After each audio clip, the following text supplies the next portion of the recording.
сусынды күнде ішуге кеңес бермеймін, себебі мен сияқты -10 килограммға арықтап кетесіз. Ол үшін ең алдымен кивиіңізді алып тазалап аласыз, 3 дана кивиді. Кейін үстіне жарты лимоныңызды да тазалап, ішіндегі дәнегін алып тастап, ыдысыңызға саласыз.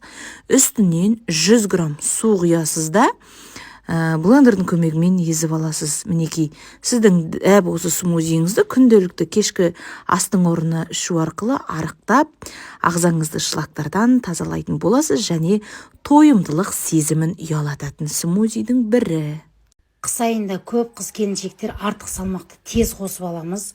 Денеңізде артық салмақ, бетіңізде тақтар қаптап кеткен болса, осы смузиді ішіп көруге сізге кеңес етемін. Алдымен лимонның және кивидің сыртын толықтай ашып аласыз. Қиярды жақсылап жуып, екі шетін алып тастайсыздар.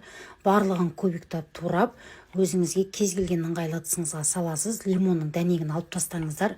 Көрсетілген грамм бойынша су құйып, жақсылап блендермен езесіздер. Қатты сұйық емес, қатты қою емес масса шығады.